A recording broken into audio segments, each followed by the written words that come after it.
सबसे पहले सर्वशक्तिमान पिता परमेश्वर का धन्यवाद करता हूं और आप सबों को प्रेज लॉर्ड। वचन संहिता 1 अध्याय में 2 व्यक्ति के विषय में कहा गया है, धर्मी व्यक्ति और दुष्ट व्यक्ति।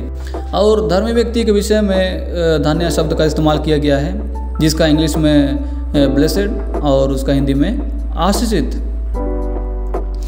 आज हम इस आशीषित शब्द पर फोकस करेंगे।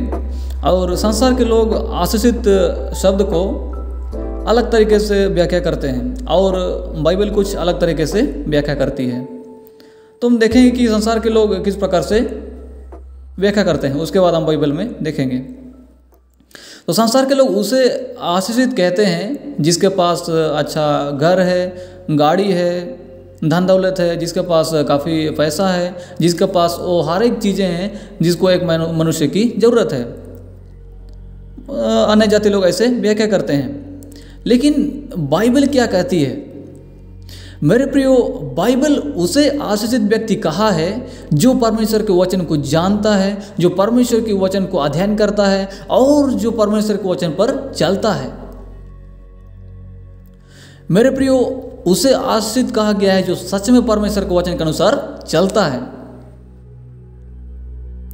हो सकता है आप परमेश्वर के वचन को जानते हैं, परमेश्वर के वचन को पढ़ते हैं, आप उस पर चलते हैं, लेकिन फिर भी आपका घर में आर्थिक स्थिति बहुत खराब है।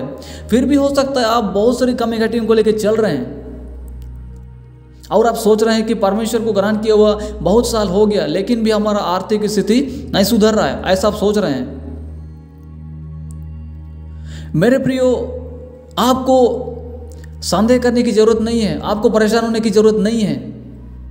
अगर आपका जीवन परमेश्वर के वचन के आधारित है, परमेश्वर के वचन के आधार पर है, अगर आपका जीवन, आप अगर हमेशा आपका आत्मा वचन को सुनने के लिए तत्पर रहता है, आप अगर आत्मिक जीवन के आत्मिक भूख और प्यास में रहते हैं, आप परमेश्वर के वचन को सुनते हैं और उस पर चलते हैं और उस पर दिन रात आप मनन करते हैं, आप जब सोते हैं उस समय भी आप परमेश्वर के वचन को याद करते हैं, तो परमेश्वर आपको कहता है कि you are a blessed man. परमेश्वर आपको कहता है कि आप आशीषित व्यक्ति हैं। इसीलिए आपको आज नाराज होने की जरूरत नहीं है, आपको घबराने की जरूरत नहीं है। हो सकता है आप समाज के लोग आपको दोष देते हैं, समाज के लोग हो सकता है आपको मजाक उड़ाते हैं कि यीशु मसीह को आपने ग्रहण किया लेकिन देखो परिवार में कुछ बदलाव नहीं है, फिर भी आप आर्थिक स्थिति को लेकर गुजर रहे हैं, ऐसे लोग हो सकता है आपको कह रहे हैं। लेकिन आपको ये चीज़ समझना होगा, हमको ये चीज़ समझना होगा कि आशीषित व्यक्ति वो है जो परमेश्वर के वचन पर दिन रात ध्यान करता है, उस पर मनन करता है और उस पर चलता है। हमारे मसीह समाज में बहुत सारे लोग यीशु मसीह पर सच्चे हृदय से चलते हैं, उनके पास बहुत सारी चीज़ें हैं, अच्छा घर है, उनके पास गाड़ियाँ हैं, परमेश्वर ने उनको आशीषित किया है। मैं उनके विरुद्ध नहीं हूँ,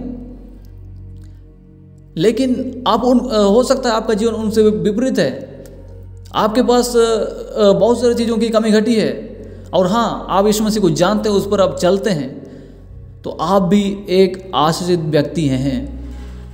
ये मैं नहीं कह रहा हूँ मेरे प्रियो, बाइबल का वचन आपको कहता है कि अगर आप परमेश्वर के वचन को जानते हैं, उस पर मनन करते हैं और आपका जो खुशी और आनंद है वो वचन से है।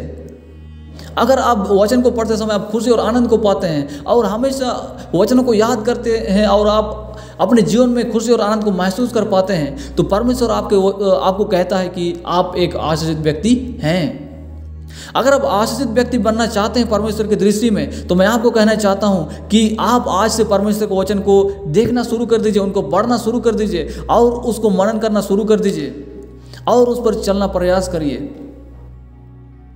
अगर आप सच्चे हृदय से इस प्रकार से आप करेंगे, परमेश्वर आपको एक आशीषित व्यक्ति बनाएगा। मैं आत्मिक तौर से बात कर रहा हूं, मैं शारीरिक तौर पर बात नहीं कर रहा हूं। हालेलुया। इसीलिए मेरे प्रियो, अगर आपको आशीषित होना है तो आपको फिर से कहना चाहता हूं कि आप बाइबल को मनन करना शुरू कर दीजिए, उनको अध्ययन करना शुरू कर दीजिए और उस पर चलना शुरू कर दीजिए। परमेश्वर इन वचनों के द्वारा हम सबको आशीषित करे। धन्यवाद।